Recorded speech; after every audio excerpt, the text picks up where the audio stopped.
प्यारे साथियों, आप सभी का हमारे चैनल पे बहुत बहुत स्वागत है। उम्मीद करता हूं कि स्वस्थ होंगे, मस्त होंगे, तैयारी बेहतरीन चल रही होगी। जितने भी विद्यार्थी 2025 बोर्ड परीक्षा में हिंदी का पेपर देने वाले हैं, उनके लिए हिंदी का 2025 बोर्ड परीक्षा के लिए एक लेटेस्ट वायरल बोर्ड का पेपर लेकर के आ चुके हैं। और बच्चों, इस वीडियो के माध्यम से मैं आप सभी को इस पूरे वायरल पेपर का A to Z full solution provide करने वाला हूं। साथ में दोस्तों, मैं आप सभी को यह भी बताने वाला हूं कि अब की बार बोर्ड परीक्षा 2025 में हिंदी बोर्ड कॉपी कैसे लिखना है, क्या तरीका अपनाना है और टॉपर बोर्ड परीक्षा में हिंदी की कॉपी कैसे लिखते हैं, सब कुछ मैं आप सभी को इस वीडियो के माध्यम से बताने वाला हूं, समझाने वाला हूं। और एक बात दोस्तों, मैं यकीन के साथ बोल सकता हूं कि जो भी बच्चा ईमानदारी से इस पूरे वायरल पेपर का सलूशन अंत तक देख लेता है तो भैया हिंदी वाले पेपर में 70 में 70 स्कोर कर जाएगा, इस बात की पूरी गारंटी है। तो आइए बच्चों, बिना टाइम को वेस्ट किए इस सेशन की शुरुआत करते हैं। और सबसे पहले इस पेपर को सॉल्व करने के लिए आपके पास टोटल टाइमिंग होता है 3 घंटे 15 मिनट। 70 नंबर का पूर्णांक होता है, सभी लोग जानते होंगे। जैसे ही आप सभी का पेपर मिलेगा, अपने एडमिट कार्ड से मैच करा करके अपना यहाँ पे अनुक्रमांक और अपना यहाँ पे नाम वगैरह फिलअप कर लेना है। इस पूरे पेपर को सॉल्व करने के लिए 3 घंटा 15 मिनट मिलेंगे। 15 मिनट में पेपर को पढ़ना है, सारे क्वेश्चन को सॉल्व करना है, एक भी क्वेश्चन को छोड़ना नहीं है। ये जो पेपर को भैया 2 खंडों में डिवाइड होगा, कई बार हमने बता रखा है। और खंड A 20 नंबर का रहने वाला है, जिनको OMR आंसर शीट पर करना होगा। और हर एक क्वेश्चन 1-1 नंबर का रहने वाला है। और OMR को सॉल्व करने के लिए आपको ब्लू या ब्लैक पेन का इस्तेमाल करना है, किसी भी प्रकार का इरेजर या व्हाइटनर का इस्तेमाल बिल्कुल भी नहीं करना है। तो आइए बच्चों, सबसे पहले खंड अ के सारे प्रश्नों को सॉल्व करेंगे, उसके बाद खंड व के भी सारे प्रश्नों को सॉल्व करने वाले हैं। थोड़ी सी वीडियो लंबी बनेगी, लेकिन टारगेट है 70 में 70 स्कोर करने का। आइए, हमारा पहला यहाँ पे क्वेश्चन पूछा गया है कि आचार्य रामचंद्र शुक्ल किस युग के लेखक हैं? शुक्ल युग, द्विवेदी युग, शुक्लोत्तर युग या भारतेंद्र युग? तो बच्चों, इस क्वेश्चन का राइट आंसर हो जाएगा शुक्ल युग। पहला ही ऑप्शन क्या हो जाएगा? सत्य हो जाएगा। आगे बढ़ जाते हैं। अगला जो हमारा क्वेश्चन पूछा गया है कि गबन किस विधा की रचना है? नाटक, एकांकी, उपन्यास या कहानी? तो गबन भैया ये हो जाएगा उपन्यास। क्या होगा? उपन्यास हो जाएगा। सी ऑप्शन यहाँ पे बिल्कुल राइट आंसर होगा। आगे देख लेते हैं, कंकाल के राइटर कौन है? कंकाल को किसने लिखा है बताना है। मुंशी प्रेमचंद, जयशंकर प्रसाद, निराला या रामचंद्र शुक्ल? तो कंकाल, तितली, कमायनी, झरना, लहर, आंसू, सबकी किसकी रचना भैया? ये है जयशंकर प्रसाद की। सेकेंड ऑप्शन यहाँ पे बिल्कुल राइट आंसर हो जाएगा। अब आगे हम देख लेते हैं इसी प्रकार से अगला जो हमारा क्वेश्चन पूछा गया है, very very most important question है कि कलम का सिपाही किसकी रचना है? धर्मवीर भारती, अज्ञे, जैनेन्द्र कुमार या अमृत राय की? तो भैया क्या हो जाएगा? अमृत राय इस क्वेश्चन का बिल्कुल यहाँ पे राइट आंसर होगा। शुक्ल युग की समयावधि कब से कब तक मानी जाती है आपको बताना है। सन 1916 से लेकर के 1918 तक जो भी टाइम पीरियड है उसी को हम शुक्ल युग के नाम से जानते हैं। पहला ऑप्शन यहाँ पे बिल्कुल राइट आंसर होगा। आगे देख लेते हैं, साकेत रचना है, मतलब कि साकेत के रचनाकार कौन है आपको बताना है। महादेवी वर्मा, सुमित्रा नंदन पंत, जयशंकर प्रसाद या मैथिली शरण गुप्त? तो क्या हो जाएगा? मैथिली शरण गुप्त हो जाएगा। यहाँ पे चौथा ऑप्शन बिल्कुल यहाँ पे राइट आंसर हो जाएगा। जितना क्वेश्चन बता रहा हूँ सारे क्वेश्चन को याद करके जाने हैं, अगर आप वाकई में 70 में 70 स्कोर करना चाहते हो तो। ठीक है, चलो आगे देख लेते हैं। ये वाला महादेवी वर्मा कवित्री है, किस युग की कवित्री है? प्रगतिवादी युग, द्विवेदी युग, छायावादी युग या प्रयोगवादी युग? तो महादेवी वर्मा ये छायावाद युग के कवित्री हैं। यहाँ पे तीसरा ऑप्शन राइट आंसर होगा। गंगा लहरी के रचनाकार कौन है? पद्माकर, बिहारी भूषण या मोतीराम? तो पद्माकर इसका राइट आंसर हो जाएगा। पहला ऑप्शन यहाँ पे बिल्कुल राइट आंसर होगा। आधुनिक काल की समय सीमा कब से कब तक मानी जाती है? तो सन 1843 से लेकर के अब तक का जो टाइम पीरियड चल रहा है उसी को हम आधुनिक काल बोलते हैं। ठीक है, चलो अगला हमारा क्वेश्चन क्या है कि महादेवी वर्मा की रचना कौन सी नहीं है? निहार, संध्या, सांध्य गीत, दीपशिखा, युगांत? तो भैया निहार, सांध्य गीत, दीपशिखा ये सभी है, लेकिन युगांत युगांत इनकी नहीं है, ठीक ना। तीसरा ऑप्शन यहाँ पे राइट आंसर होगा। अब आगे देख लेते हैं अगला जो हमारा क्वेश्चन 11 से 20 तक जो भी आएंगे वो ग्रामर से आएंगे कि हास से रस का स्थायी भाव क्या होता है। तो ये होता है हास। क्या होता है? हास होता है। सेकेंड ऑप्शन यहाँ पे राइट आंसर होगा। आगे देखते हैं पीपर पात सरिस मन डोला। पीपर पात सरिस मन डोला में कौन सा अलंकार है आपको बताने हैं। रूपक अलंकार, उपमा अलंकार, उत्प्रेक्षा अलंकार या अनुप्रास अलंकार। इसमें हो जाएगा उपमा अलंकार। सेकेंड ऑप्शन यहाँ पे राइट आंसर होगा। सोरठा छंद में कितने चरण होते हैं। तो सोरठा हो या रोला हो सभी में 4-4 चरण होते हैं, ठीक ना।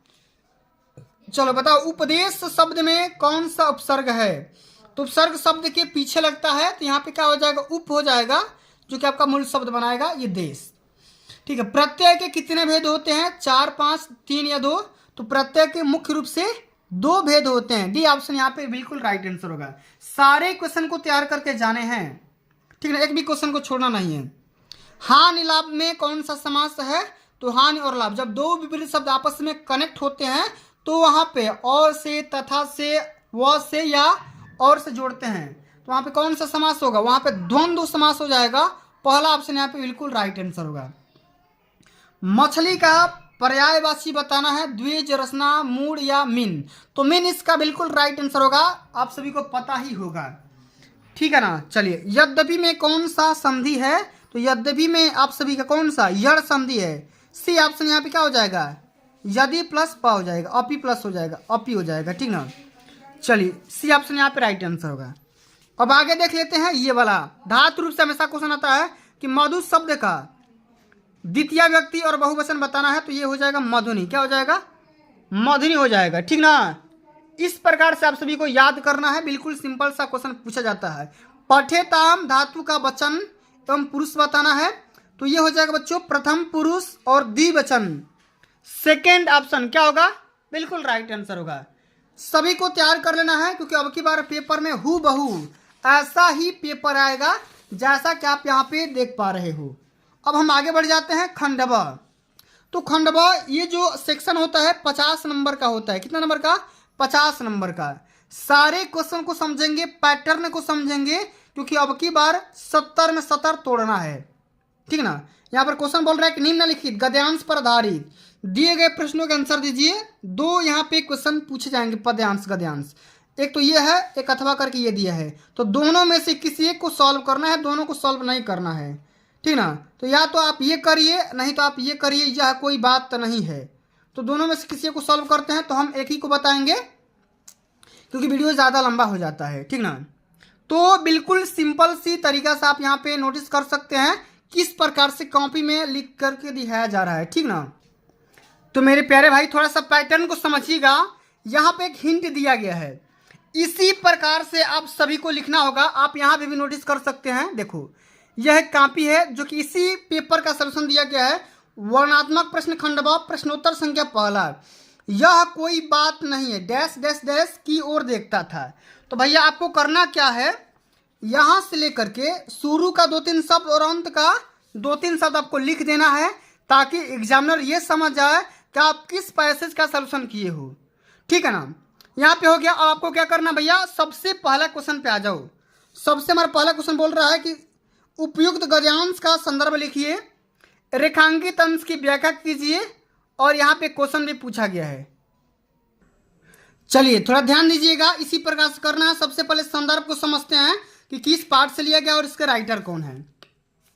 तो संदर्भ में 2 ही बातें लिखी जाती है, एक तो पाठ का नाम मित्रता और यहाँ पे लेखक का नाम आचार्य रामचंद्र शुक्ल। अब इसको इस आइडिया के साथ भी लिख सकती हो कि प्रस्तुत गद्यांश हमारी पाठ्य पुस्तक हिंदी के गद्य खंड में संकलित मित्रता नामक पाठ से लिया गया है। इसके लेखक आचार्य रामचंद्र शुक्ल जी हैं।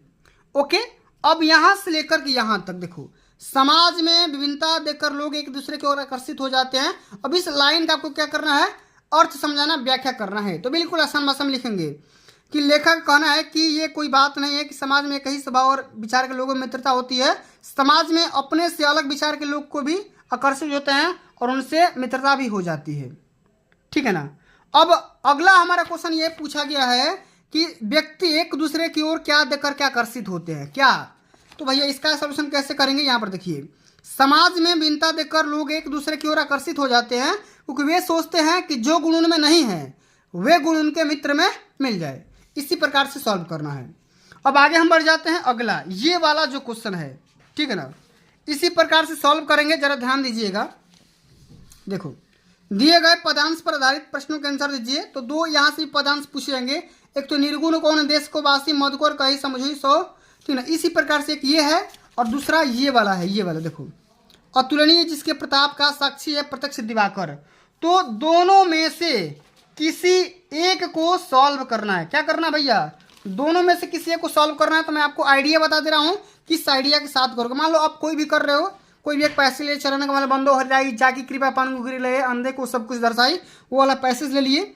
सबसे पहले उसका संदर्भ लिखो, पाठ का नाम कवि का नाम लिख दो, ठीक ना। पाठ का नाम पद और कवि का नाम सूरदास। व्याख्या भी उसी प्रकार से कर देना। एक और भी क्वेश्चन पूछेगा, आराम से कर जाओगे। तो भैया इसी प्रकार से आपको कॉपी लिखना है, आराम आराम से सॉल्व करना है। इसी प्रकार से जो आपका तीसरा नंबर क्वेश्चन आता है ये वाला, कि दिए गए संस्कृत गद्यांश में से किसी एक का संदर्भ सहित हिंदी में अनुवाद करना है। ये क्वेश्चन 5 नंबर का पूछा जाता है। तो यहाँ भी दो पैसे दिए जाएंगे संस्कृत में, दोनों में से किसी एक को सॉल्व करना होगा। ऐसा नगरी भारतीय संस्कृति संस्कृत भाषा केंद्र स्थलम अस्ति। तो या तो ऊपर वाला को करिए, नहीं तो नीचे वाला करिए। 5-5 नंबर यहाँ से मिल जाएंगे, 5 नंबर। तो आराम से हिंट मैंने दे दिया। ऐसा नगरी वाले को हम सॉल्व करेंगे, भाषा कार्य वाले को सॉल्व करेंगे, ठीक है। इसमें संदर्भ लिखेंगे, प्रस्तुत गद्यांश हमारी पाठ्य पुस्तक हिंदी के संस्कृत खंड में संकलित वाराणसी नामक पाठ से लिया गया है। अच्छा, हिंदी में अर्थ भी लिख देंगे। ऐसा नगरी देखो, पूरा यहाँ से पढ़ो और पढ़ करके सॉल्व कर लो, यहाँ से लेकर के यहाँ तक, कि यह नगरी भारतीय संस्कृत और संस्कृत भाषा केंद्र स्थली है। यहीं से संस्कृत साहित्य और संस्कृति का प्रकाश सभी जगह फैला हुआ है।